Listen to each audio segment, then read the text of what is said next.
Assalamualaikum warahmatullahi wabarakatuh. Ya, gimana kabarnya hari ini anak-anak? Baik? Alhamdulillah kalaunya baik ya. Baik, ketemu lagi bersama Bapak pada pembahasan kali ini, yaitu tentang akidah akhlak. Nah, sebelum itu Bapak minta isi list kehadirannya dulu ya, dengan tulis nama lalu ketik hadir ya. Oke, sebelum masuk pembahasannya, marilah kita buka pembelajaran pada hari ini dengan mengucap basmalah. Bismillahirrahmanirrahim. Baik, sebelum masuk pembelajarannya, Bapak sebutkan dulu kompetensi dasarnya ya. Yang pertama, yaitu menghayati adab membaca Al-Quran dan adab berdoa. Yang kedua, mengamalkan perilaku istiqomah sebagai implementasi adab membaca Al-Quran dan adab berdoa. Yang ketiga, menerapkan adab membaca Al-Quran dan adab berdoa. Dan yang terakhir, mempraktekkan adab membaca Al-Quran dan berdoa. Nah, itu adalah kompetensi dasar pembelajaran kita pada hari ini. Nah, jadi pembahasannya kali ini adalah tentang adab membaca Al-Quran dan berdoa. Itu adalah pembahasan kita pada hari ini. Baik, langsung saja kita masuk ke pembahasannya yang pertama. Nah, yaitu pengertian Al-Quran dan membaca Al-Quran. Nah, secara bahasa, Al-Quran adalah berasal dari kalimat bahasa Arab, yaitu qara'a, yaqra'u, yang memiliki makna bacaan, dibaca. Nah, sedangkan menurut syariat, Al-Quran adalah kalamullah yang diturunkan kepada Rasulnya dan penutup para nabi, yaitu Nabi Muhammad Shallallahu Alaihi Wasallam. Diawali dari surah Al-Fatihah dan diakhiri dengan surah An-Nas, yaitu dengan berjumlah 114 ayat. Allah juga telah menjamin Al-Quran yang agung ini dari perubahan, penambahan, dan pengurangan ataupun pergantian, sebagaimana dijelaskan dalam Quran surah Al-Hijr ayat 9 yang berbunyi, A'udzubillahi minasyaitonirrajim, Inna nahnu nazzalna dzikra wa inna lahu lahafizun. Artinya, sesungguhnya kamilah yang menurunkan Al-Quran dan sesungguhnya kami benar-benar memeliharanya. Itu kitab Al-Quran ini langsung dipelihara atau dijaga oleh Allah Ta'ala. Nah, membaca Al-Quran itu terbagi menjadi dua. Yang pertama, tilawah lafzi. Yang kedua, tilawah hukmi. Nah, itu adalah pembagian cara pembacaannya. Terus, kewajiban umat Islam terhadap Al-Quran. Nah, apa saja kewajiban umat Islam terhadap Al-Quran? Nah, kewajiban bagi setiap muslimin yang beriman terhadap Al-Quran sebagai kitab Allah, yang pertama, beriman terhadap Al-Quran. Nah, konsekuensinya adalah seorang mukmin terhadap Al-Quran adalah mempelajarinya, membacanya, sekaligus mentadabburinya untuk mendapatkan nasihat dan pelajaran yang ada di dalamnya. Karena salah satu sifat Al-Quran adalah mau'izah, nasihat. Mau'izah maksudnya ya. Mau'izah itu sebagai nasihat atau pelajaran. Sebagaimana firman Allah dalam Quran surah Yunus ayat 57. Ya ayyuhan nasu qad ja'atkum mau'izatun min rabbikum wa shifaa'un lima fis suduri wa hudan wa rahmatul lil mu'minin. Artinya, hai manusia, sesungguhnya telah datang kepadamu pelajaran dari Tuhanmu dan penyembuhmu bagi penyakit-penyakit yang berada dalam dada dan petunjuk serta rahmat bagi orang-orang yang beriman. Dan demikian juga dijadikan Al-Quran sebagai petunjuk, yaitu hudan, sebagai petunjuk dalam menempuh perjalanan menuju Allah. Dan dalam rangka inilah Al-Quran diturunkan sebagaimana firman Allah Ta'ala dalam Quran surah Al-Isra ayat 9. Inna hadzal Qur'ana yahdi lillati hiya aqwam wa yubashshirul mu'minina alladhina ya'maluna ash-shalihati anna lahum ajran kabira. Artinya, sesungguhnya Al-Quran ini memberikan petunjuk kepada jalan yang lebih lurus dan memberi kabar gembira kepada orang-orang mukmin yang mengerjakan amal saleh bahwa bagi mereka ada pahala yang besar. Nah, dan yang kedua yaitu menjalankan perintah Al-Quran. Nah, sebagaimana setelah diimani dan diketahui hukum-hukumnya, maka kewajiban kedua adalah menjalankan perintah-perintah Al-Quran sekaligus menjauhi hal-hal yang dilarangnya, kemudian mendakwahkannya ke seluruh umat manusia. Hal itu dimulai dari diri sendiri, kemudian keluarga, dan seterusnya. Hal itu walaupun hanya satu ayat, sebagaimana sabda Rasul sebagai berikut, balighu anni walau ayah. Nah, sampaikanlah dariku walau hanya satu ayat. Itu adalah kewajiban seorang mukmin terhadap Al-Quran ya. Nah, selanjutnya adalah adab-adab membaca Al-Quran. Di antara adab-adab membaca Al-Quran adalah yang pertama, niat yang ikhlas karena mencari ridha Allah Ta'ala. Nah, yang pertama itu niatnya ikhlas ya membacanya. Dalam membaca Al-Quran, setiap muslim hendaknya mengikhlaskan niat untuk Allah semata, karena membaca Al-Quran termasuk ibadah. Nah, sebagaimana sabda Rasulullah sebagai berikut, innamal a'malu binniyat. Nah, sesungguhnya amal seseorang itu tergantung dengan niatnya. Jadi apa yang kita niatkan ketika membaca Quran itu hanya karena Allah Ta'ala. Yang kedua, khusyuk, tenang, dan sopan. Nah, dalam membaca Al-Quran hendaknya menghadirkan hati, konsentrasi artinya ya. Ketika membaca, khusyuk, tenang, dan sopan, berusaha terkesan dengan yang sedang dibaca, dan memahami atau menghayati atau memikirkan sebagaimana tujuan utama dalam tilawah. Nah, jadi ketika membaca Quran itu harus khusyuk, tenang, dan sopan ya. Yang ketiga, di tempat yang suci. Tilawah Al-Quran hendaknya di tempat yang suci, terutama di masjid, sebagai upaya memakmurkan masjid. Nah, yang terutama itu di masjid yang membaca Al-Quran. Tapi boleh juga di tempat mana saja, di rumah kah, atau di pengajian kah, atau di tempat-tempat yang lainnya.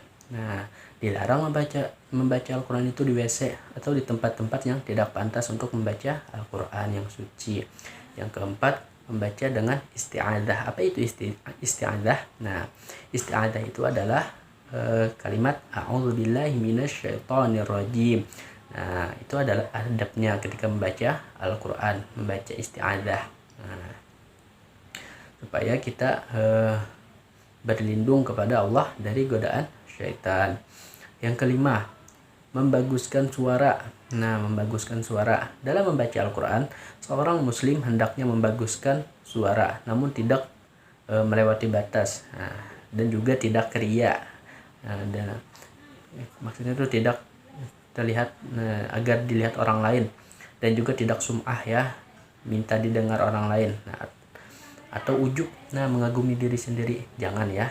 Dan yang keenam adalah membaca dengan pelan. Jika dikhawatirkan terjadinya riya, maka bacalah Al-Quran itu dengan pelan, suara pelan, dan sum'ah ya, supaya tidak riya dan tidak sum'ah atau mengganggu ketenangan dalam masjid. Maka seorang muslim hendaknya membaca Al-Quran dengan sir atau pelan. Dan yang ketujuh, membaca dengan tartil. Nah, jika membaca Al-Quran hendaknya dibaca dengan tartil, sebagaimana firman Allah Ta'ala dalam Quran surah Muzammil ayat keempat, warattilil Qur'ana tartila, dan bacalah Quran dengan perlahan-lahan atau dengan tartil. Nah, Ali bin Abi Thalib, sahabat Nabi, menjelaskan makna tartil dalam ayat tersebut adalah mentajwidkan huruf-hurufnya dengan mengetahui tempat-tempat berhentinya. Artinya membaca dengan tartil itu yaitu membacanya itu berdasarkan kaedah-kaedah tajwid, dan huruf-hurufnya juga dijelasi ya. Nah, dan juga paham atau tahu dengan tempat-tempat berhentinya atau tempat-tempat waqaf. Maka seyogianya bersabar dalam membaca Al-Quran. Jangan terburu-buru ingin selesai atau terburu nafsu ingin segera menguasai memahami Al-Quran sehingga lalai memperhatikan kaedah-kaedah dalam tilawahnya. Nah, sekarang kita masuk ke dalam keutamaan membaca dan mempelajari Al-Quran. Apa saja sih keutamaan atau ketika kita mempelajari atau membaca Al-Quran? Nah, ada yang tahu? Oke, yang pertama adalah termasuk insan yang terbaik. Orang yang mempelajari Al-Quran dan mengajarkan dan mengamalkan Al-Quran termasuk insan yang terbaik. Bahkan ia menjadi ahlullah. Nah, yang kedua, mendapat syafaat pada hari kiamat. orang yang membaca Al-Quran akan mendapat syafaat dari Al-Quran pada hari kiamat nanti. Yang ketiga, memperoleh derajat yang tinggi. Sahibul Quran akan memperoleh derajat yang tinggi di surga. Yang keempat, melembutkan hati. Tilawah Al-Quran akan melembutkan hati bagi pembacanya dan orang yang mendengarkannya dengan baik. Nah, itu tadi adalah keutamaan ketika kita membaca dan mempelajari Al-Quran. Nah, sekarang kita masuk ke pembahasan tentang berdoa. Nah, tentang adab-adab berdoa. Sebelumnya, apa sih doa itu? Ada yang tahu? Nah, jadi menurut bahasa, berdoa yaitu berarti memanggil, meminta tolong atau memohon sesuatu. Sedangkan doa menurut syariat Islam adalah memohon sesuatu atau memohon perlindungan kepada Allah Subhanahu wa taala dengan merendahkan diri dan tunduk kepadanya.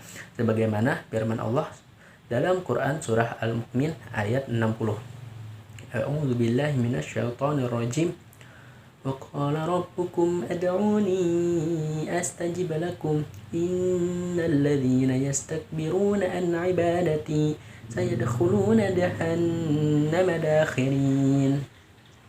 Dan Tuhanmu berfirman, berdoalah kepadaku, niscaya aku akan memperkenankan bagimu. Nah, jadi kita berdoa itu hanya kepada Allah Ta'ala ya. Nah, minta sebanyak-banyaknya kepada Allah Ta'ala. Apa yang kita inginkan, berdoa saja.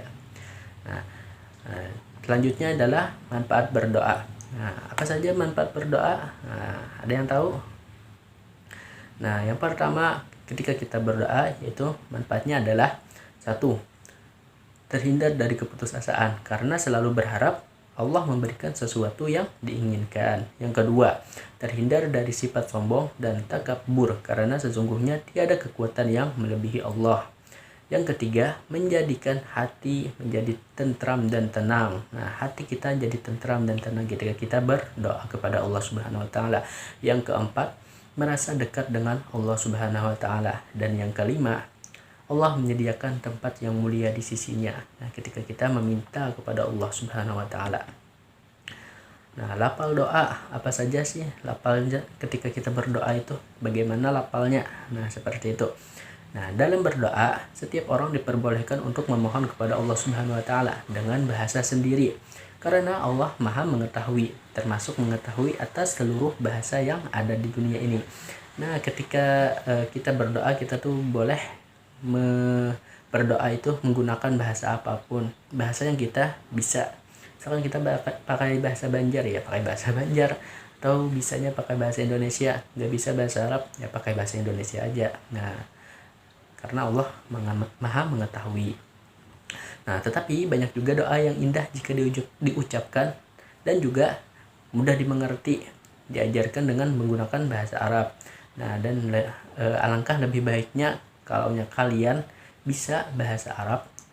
Nah, dan tahulah doa-doa dalam bahasa Arab itu. Nah, alangkah lebih baiknya kita berdoa menggunakan bahasa Arab. Nah, pesan Bapak 1, ketika kalian berdoa atau ketika kalian selesai sholat akan berdoa kan, nah doakanlah kedua orang tua kalian. Doanya adalah Allahumma gfirli zunubi wali walidayya warhamhuma kama rabbayani shaghira, dengan cara menedahkan tangan. Nah, seperti ini. Nah, doa kepada Allah Subhanahu wa taala. Nah, doakan orang tua. Terus, nah di akhirnya buat kalimat atau doa seperti ini. Doa kebaikan dunia akhirat. Nah, apa doanya? Rabbana atina fid dunya hasanah wa fil akhirati hasanah wa qina adzabannar. Nah, amalkan itu ketika kalian selesai sholat dan berdoa. Nah,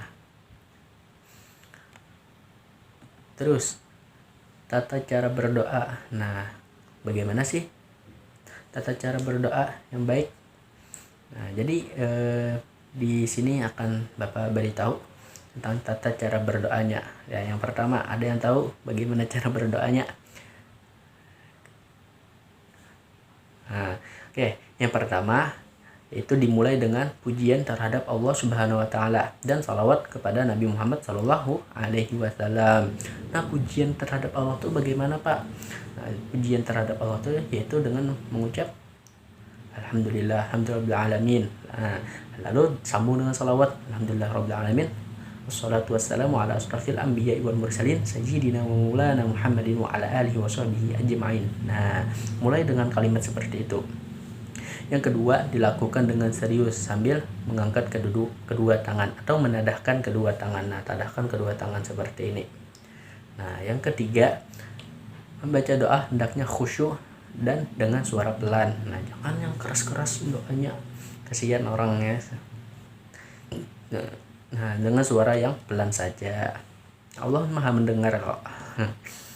Yang keempat, itu mengulang-ulang doa. Nah, diulang-ulangi doa. Kenapa? Dan Oke, kita ulang ya. Yang keempat itu tadi adalah mengulang doa dengan merasa tidak pernah putus asa kalau doa itu belum dikabulkan. Nah, artinya ketika kita berdoa, misalkan nih doa kita tidak dikabulkan, nah jangan putus asa. Doa terus ulang doanya terus. Nah, sampai insya Allah dikabulkan aja ya. Atau juga gini, karena kan ketika kita berdoa bisa jadi doa kita itu dikabulkannya cepat atau dikabulkannya di masa yang akan datang, atau juga doa kita tadi digantikan dengan yang lebih baik. Nah, Allah menggantikannya dengan yang lebih baik, bisa saja ya seperti itu. Nah, jadi jangan pernah putus asa dalam berdoa. Yang kelima, dilakukan dalam keadaan suci. Angka lebih baiknya adalah dalam keadaan suci. Nah, dan yang keenam, memahami makna dari doa yang dibaca. Nah, jadi kita tahu apa yang kita doakan nih, apa yang kita baca doanya nih, doa apa. Nah, jadi kita harus tahu doanya tadi ya. Oke, itu tadi adalah tata cara berdoa. Oh iya, satu lagi ya di akhir. Nah, ketika mengakhiri doa, buatlah kalimat atau sholawat kepada Nabi Muhammad. Jadi awalnya dimulai dengan sholawat dan akhirnya diakhiri dengan sholawat juga, dan juga dengan kalimat walhamdulillahirabbil alamin. Nah, ya seperti itu. Dan bisa dipahami ya apa yang Bapak sampaikan. Jadi ketika kalian membaca Al-Quran dan berdoa, alangkah lebih baiknya gunakan atau ikuti dengan tata cara dengan adab-adabnya yang ada ya. Nah, jangan sembarangan berdoanya, dan juga jangan mendoakan yang tidak baik untuk orang lain. Nah, berdoalah dengan doa yang baik-baik. Nah, oke, sampai sini saja ya pertemuan kita pada hari ini. Semoga apa yang Bapak sampaikan dan Bapak jelaskan bisa dimengerti dan dipahami, dan juga bisa diamalkan dalam kehidupan sehari-hari. Oke, Bapak mohon maaf kalau ada kesalahan ketika penyampaian ya. Oke, sampai sini saja pertemuan kita pada hari ini. Wassalamualaikum warahmatullahi wabarakatuh.